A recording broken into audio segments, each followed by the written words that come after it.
Assalamualaikum students, hope you are all well. As in previous lectures we have discussed about almost all bones of our upper limbs that were clavicle, scapula, humerus, radius, ulna. Clavicle हमने पढ़ा था कि वो हमारी collar bone होती है। इसके अलावा स्कैपुला का पढ़ा था जो हमारी शोल्डर बोन होती है। इसके अलावा ह्यूमरस का पढ़ा था जो कि हमारी आर्म की बोन होती है। इसके अलावा हम लोग रेडियस और अल्ना के बारे में पढ़ चुके हैं जो कि हमारी फोर आर्म की बोन होती है। रेडियस टूवर्ड्स हमारी थंब साइड, जबकि जो अल्ना होती है वो हमारी पिंकी फिंगर वाली साइड पर होती है। In today's lecture we will discuss about carpus, metacarpus and phalanges. सबसे पहले हम लोग डिस्कस कर लेते हैं कार्पल बोन्स। तो कार्पल बोन्स हमारी रिस्ट की बोन्स होती हैं, यहाँ पर प्रेजेंट होती हैं। इसमें हमारे पास टोटल 8 बोन्स आ रही होती हैं, अरेंज हुई होती हैं 2 रॉज में। Proximal and distal. प्रोक्सिमल मतलब कि जो कि हमारी मिड लाइन के करीब हो, डिस्टल मतलब कि जो कि हमारी मिड लाइन से अवे हो। फॉर एग्जांपल हम लोग समझ लेते हैं कि ये जो एल्बो जॉइंट है ये हमारा मिड पॉइंट है। अब ये जो हमारी रिस्ट की ये वाली साइड होगी वो इससे प्रोक्सिमल होगी, लेकिन ये जो साइड होगी वो इससे डिस्टल होगी। तो इससे वहाँ पे जो बोन्स आ रही होंगी वो प्रोक्सिमल बोन्स होंगी और यहाँ पे हमारी डिस्टल बोन्स आ रही होंगी। तो दो रोज होती हैं, प्रोक्सिमल एंड डिस्टल। सबसे पहले हम लोग देख लेते हैं प्रोक्सिमल रोज को। फ्रॉम लेटरल टू मीडियल अगर हम लोग देखें तो इसमें हमारे पास स्केफोइड आ रही होती है, ल्यूनेट आ रही होती है, ट्रैक्टरम आ रही होती है, पिजिफॉर्म आ रही होती है। अब लेटरल टू मीडियम किस तरह से कि अगर हम एनाटॉमिकल पोजीशन में खड़े हो तो हमारे पास इस तरह से हमारी जो हैंड्स होते हैं, इसके जो थंब है वो आउटवर्ड पोजीशन में आ रहे होते हैं, ठीक है। तो यहाँ से अगर हम लोग देखें तो ये लेटरल साइड होगी और ये मीडियल साइड होगी, क्योंकि ये मिड लाइन के हमारी करीब है, लेकिन ये लेटरल जो हमारी मिड लाइन से दूर है। तो ये हमारी लेटरल साइड है, जबकि ये मीडियल साइड है। अगर हम लोग ये लेटरल साइड से स्टार्ट करें तो इसमें हमारे पास ये 4 बोन्स आ रही होती हैं, इस तरफ से स्केफोइड, फिर ल्यूनेट, फिर ट्रैगेट्रम एंड देन पिजिफॉर्म। पिजिफॉर्म इस वाली साइड पर, पिंकी फिंगर वाली साइड पर। सबसे पहले हमारे पास आ रही है स्केफोइड bone, largest and the most lateral bone of proximal row and has tubercle on lateral side।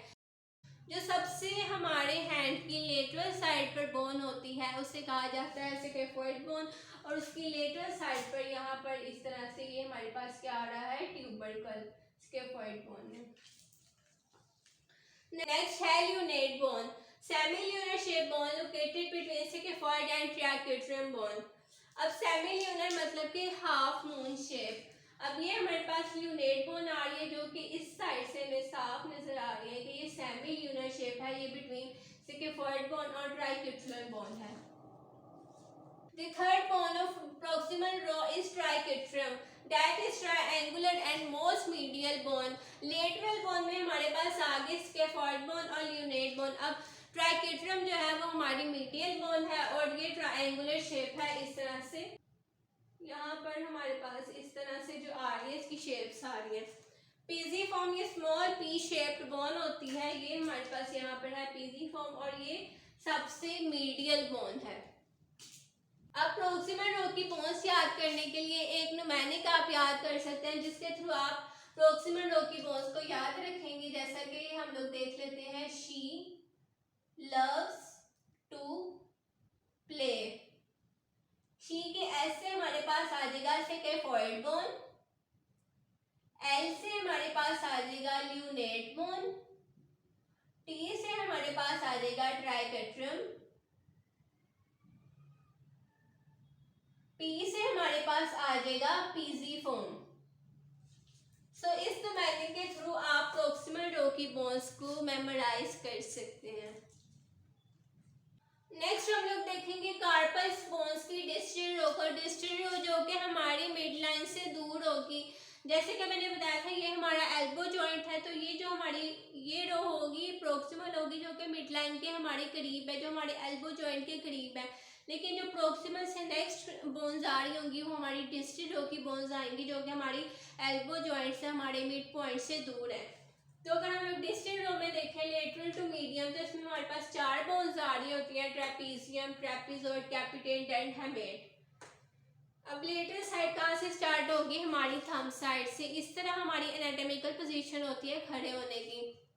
तो थंब्स हमारे आउटवर्ड आ रहे होते हैं, तो ये लेटरल साइड है और ये मीडियल साइड है। तो यहाँ पे होगी trapezium, then trapezoid, then capitate and then hamate. सबसे पहले आ रही है ट्रेपीजियम, ये सबसे लेटरल बोन है हमारी डिस्टल रो की। सबसे यहाँ से लेटरल हमारी थंब वाली साइड पर कौन सी बोन आ रही होती है? ट्रेपीजियम। नेक्स्ट है ट्रेपीजॉइड, लोकेटेड बिटवीन ट्रेपीजियम एंड कैपिटेट। ये हमारी ट्रेपीजॉइड बोन है जो कि हमारी ट्रेपीजियम और कैपिटेट बोन के दरमियान में कौन सी बोन है? ट्रेपीजॉइड बोन। नेक्स्ट है कैपिटेट बोन, ये लार्जेस्ट कार्पल बोन है। सबसे बड़ी बोन जो हमारे कार्पल में है वो हमारी कौन सी बोन है? कैपिटेट bone. Named for its rounded head which sets into concavity formed by scaphoid and lunate bone. अब इसका जो हेड है वो राउंड है, ये इसका बेसिकली हेड होता है जो कि कहाँ पर है? उस कंकैविटी में जो ल्यूनेट और स्कैफोइड बोन ने इस तरह से यहाँ पे कंकैविटी बनाई हुई है जिसमें हमारी कौन सी बोन फिट हो रही है? कैपिटेट बोन।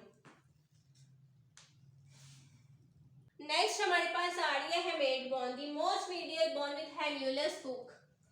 सबसे मीडियल साइड पर जो हमारी बोन आ रही होती है वो हेमेट होती है और यहाँ पे हमारे पास हुक होता है। इसका अगर हम लोग हुक देखते हैं तो वो बेसिकली किस काम के लिए होता है?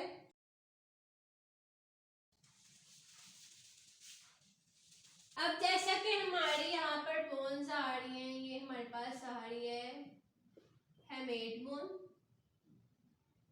देन यहाँ पे हमारे पास आ रही है पीजिफॉर्म,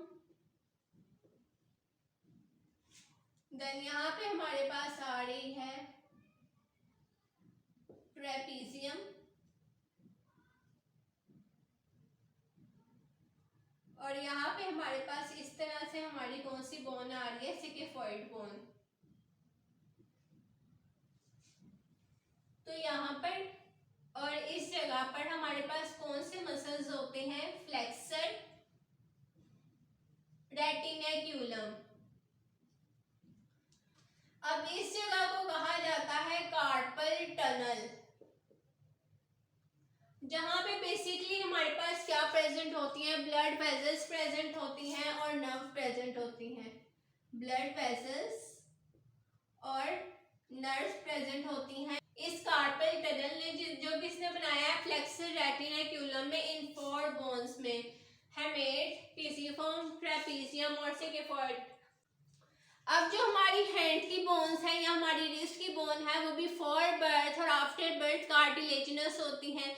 अब जो हमारी रिस्ट की बोन है कैपिटेट, ये after birth 1 year of age तक की ओसिफाई होती है, जबकि जो हमारी हैंड की बाकी बोन्स हैं, इसलिए जो हमारी रिस्ट की बाकी बोन्स हैं वो हमारी 12 ईयर्स ऑफ एज तक ओसिफाई होती हैं। So we have discussed about carpals. Next we are going to discuss about metacarpals and phalanges. जो कार्पल्स थे वो हमारी रिस्ट की बोन थी, जबकि जो मेटाकार्पल्स और फेलिंजेस है वो हमारी हैंड की बोन्स होती हैं। मेटाकार्पल बोन्स में अब हमारे पास 5 बोन्स होती हैं जो कि कहाँ पे होती हैं? हमारी कार्पल्स और फेलिंजेस के दरमियान जो बोन्स होती हैं उसे कहा जाता है metacarpal bones. Each bone has a base, body and head. अब ये जो है ये इसका हेड होता है, जबकि ये इसकी बॉडी होती है या फिर इसको शेफ्ट भी कह सकते हैं। इसके अलावा ये इसकी बेस होती है। अब जो हमारी मेटाकार्पल्स की बेस है वो आर्टिकुलेट कर रही होती है हमारी कार्पल बोन्स की डिस्टल रो के हेड के साथ, जबकि जो हमारी मेटाकार्पल्स का हेड होता है वो आर्टिकुलेट कर रहा होता है हमारी फेलिंजेस की प्रोक्सिमल रो के साथ। These bones are identified by number 1 to 5. अब जो मेटाकार्पल बोन्स हैं वो बेसिकली हमारी थंब साइड से स्टार्ट हो रही होती है, लेटरल साइड से। Metacarpal 1, metacarpal 2, 3, 4 and 5। नेक्स्ट हमारे पास है phalanges. Phalanges comprises the digits of hand. अब ये जो हमारे थंब है या फिंगर है, यहाँ पे हमारी कौन सी बोन्स होती हैं? Phalanges. Thumb has 2 phalanges while other digits have 3 phalanges। अब हमारे थंब में 2 phalanges होती हैं, जबकि जो बाकी हमारी फिंगर्स है उसमें हमारे पास 3 phalanges आ रही होती हैं। जैसे कि यहाँ डायग्राम में भी हमें शो हो रहा है कि जैसे कि ये हमारा थंब है तो इसमें हमारे पास ये 2 phalanges आ रही है, जबकि जो रिमेनिंग डिजिट्स है उसमें हमारे पास 1 2 3 मतलब कि 3 phalanges आ रही हैं। There are 14 phalanges in total। अब जो हमारी थंब की फ्लिंजेस हैं या हमारी फिंगर्स में या डिजिट्स में जो फ्लिंजेस हैं वो टोटल मिलाकर हमारे पास 14 फ्लिंजेस होती हैं। इसके अलावा हमने पढ़ा हमारी टोटल 8 कार्पल बोन्स होती हैं। इसके अलावा 5 हमने पढ़ा मेटाकार्पल की बोन्स होती हैं। इसके अलावा हमने 14 पढ़ा कौन सी बोन होती हैं, फेलिंजेस। तो हमारे हैंड में टोटल कितनी बोन्स होती हैं, 27 बोन्स इन टोटल। अब कार्पल बोन्स हमने देखा था कि हमारे पास टोटल 8 कार्पल बोन्स होती हैं। तो उन कार्पल बोन्स को याद करने के लिए हम लोग न्यूमेरिक्स देख लेते हैं 1 से 2, जिससे कार्पल बोन्स हमें इजीली मेमोराइज रहेंगी। सबसे पहले हम लोग देख लेते हैं some, lovers, try positions, that they cannot handle। अब ये जो ऊपर वाली लाइन है वो किसके लिए होगी, प्रोक्सिमल के लिए, जबकि जो नीचे वाली लाइन है वो किसके लिए होगी, डिस्टल के लिए। Some lover try positions that they can't handle। सम से हमारे पास आ जाएगा scaphoid, then lunate, then triquetrum and then pisiform. Distal row को याद करने के लिए आ जाएगा that they can't handle, trapezium, trapezoid, capitate and hamate. इसके अलावा एक और न्यूमेरिक देख लेते हैं, she loves to play table tennis,